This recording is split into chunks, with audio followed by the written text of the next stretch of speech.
Hello everyone, Matthew and Wade here. In this video I'll be reviewing and analyzing Moon Knight Season 1 Episode 1 that's currently on Disney+. I'll go over several topics that I saw in this episode. Thank you for helping me reach 1,000 subscribers on this channel. I now need help to get to 4,000 watchers so that I can be monetized by YouTube. I'm also looking to get to 2,000 subscribers on this channel. One of my first mini goals is to get to 1,250 subscribers on this channel. I'm also working on setting a page for you to help support this channel down the road. Now on with the review. The episode starts off with the priest played by Ethan Hawke performing a ritual filled with glass with water. His name is Arthur Harrow, by the way. He puts his finger in the glass and marks the top with water. He drinks it and smashes it and puts the broken glass in his shoes and puts his bare feet in it. If this sounds insane, it is. He went into with bloody feet, but this is a ritual he believes in. The name of this episode is called The Goldfish Problem. After the Marvel Studios logo, the episode shows the viewer that Mark Spector believed in his name to be Stephen Grant. This is true to the comics, as this is one of the names Moon Knight takes. Stephen is chained to a bed because he is afraid of waking up somewhere he does not want to be.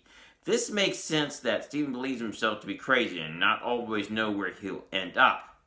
Also know this can happen with bipolars, where they can end up somewhere and wonder how they got there. They can also be naked. In this case, it has not happened to Stephen. Stephen almost misses the bus to get to work. The bus is the classic red double-decker bus you would see in London. Stephen works in a museum where he works in the gift shop. A woman asks him out, but his boss wonders what she sees in him.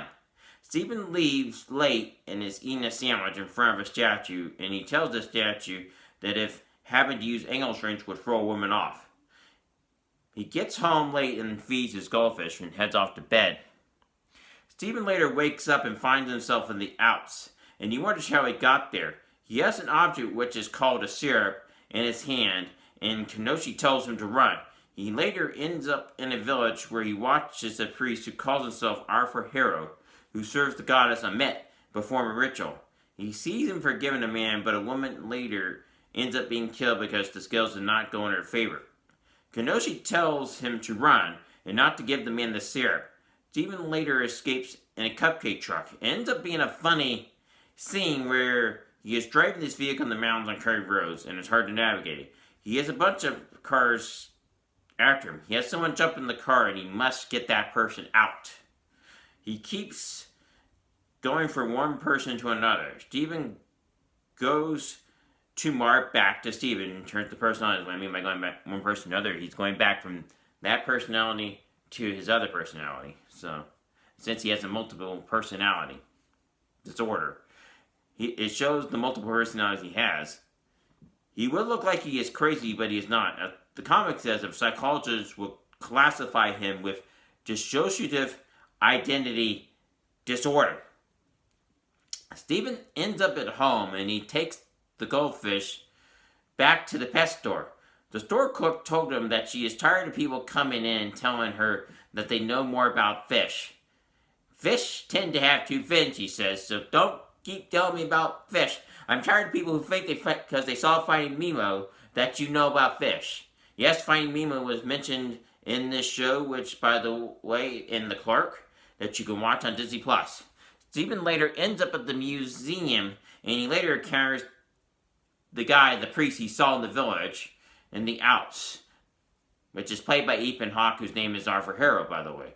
On the way to work, he sees Kenoshi, and yes, Kenoshi looks like the bird in the comics. Earlier in the episode, they showed the elevator scene and then he saw Kenoshi coming toward him. I believe that also, remember seeing it in that scene in the Alps where Kenoshi was behind him, because I remembered seeing him standing right behind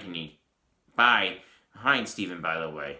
Arthur Harrow has several followers, and he tells Stephen that he follows the goddess Amet, that is not happy with the unjust getting away.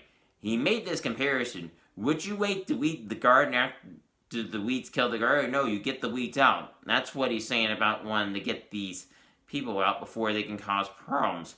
He told Stephen that she would have kept people like Nero or Hitler from doing the things that they did. He told him she would have prevented the Armenian genocide, which is ironic because